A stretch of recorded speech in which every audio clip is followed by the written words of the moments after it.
Section I'm going to be talking about inverse functions.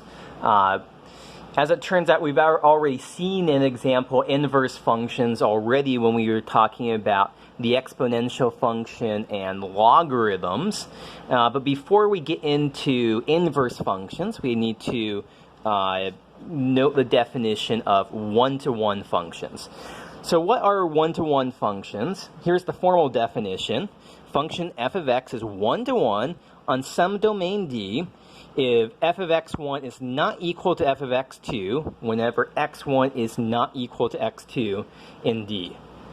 So in some sense, the important thing here is that for any given output, there's at most one input value that gives that output value. So let me just kind of draw some examples here of something that is and is not a one-to-one function. So here is a function. It is a one-to-one function, assuming that keeps going down like that. That for any given input here, for any, I guess I should say, any two distinct inputs, the outputs are distinct. So if I pick this input and this input, the output is here, the output is here. Those are different y values. But if I draw something like this here, so this is one-to-one, this is not one-to-one. Why? Because pick, say, this x1 value, and pick like this x2 value, f of x1 is equal to f of x2 if I've drawn the picture well enough. So some functions are one-to-one, some functions are not one-to-one. However, sometimes if we have a function that's not one-to-one, I should say, we can change the domain to make it one-to-one.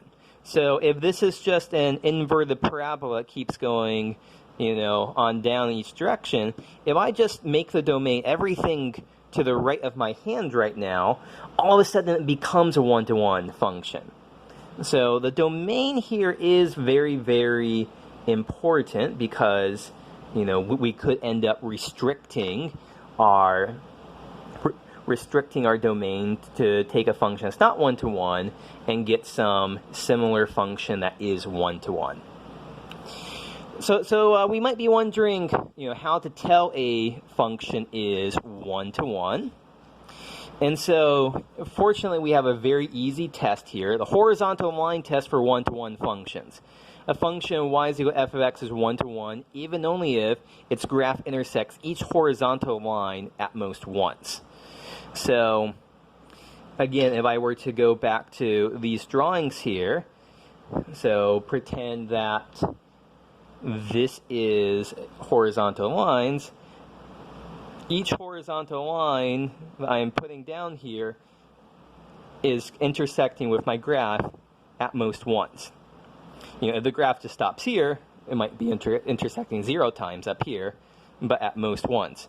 Whereas over here, how can we tell we have two intersection points here and here?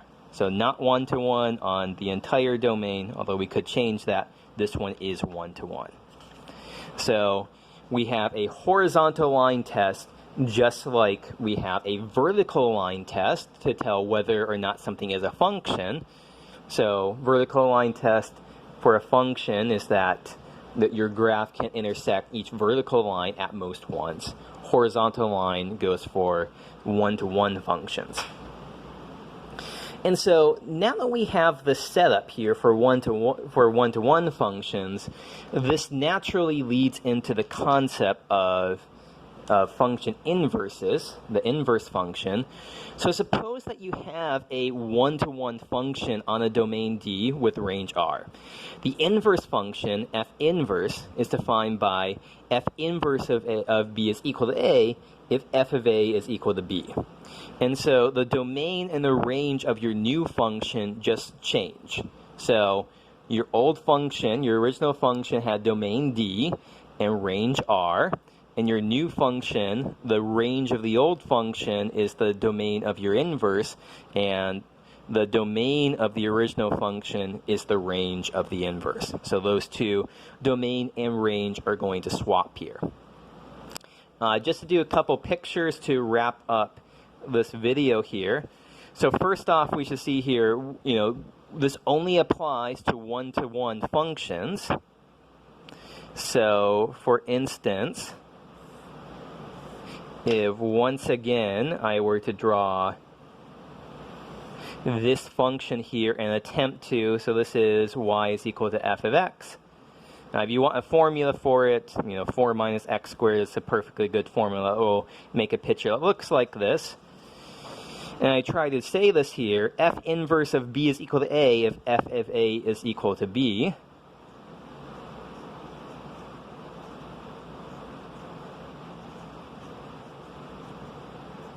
Well, what about at, those points there? So let's say here, this is 1, this is minus 1, and both of those, when we plug in 1 and minus 1 to f of x, we get 3 out. So what is this saying here? F inverse of 3 should equal 1 because f of 1 is equal to 3. So f inverse of 3 is equal to 1. But also, f of minus 1 is also equal to 3. And so this should tell us f inverse of 3 is equal to minus 1. And all of a sudden, this completely, shuts down this being a function. This inverse function we're trying to find here isn't a function at all.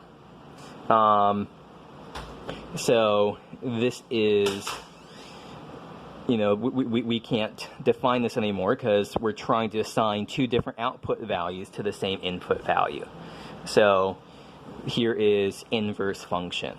But there are ways, we'll talk, so this was a negative example. In future videos, we'll do positive examples showing you how to come up with inverse functions given the fact that you do have a one-to-one function.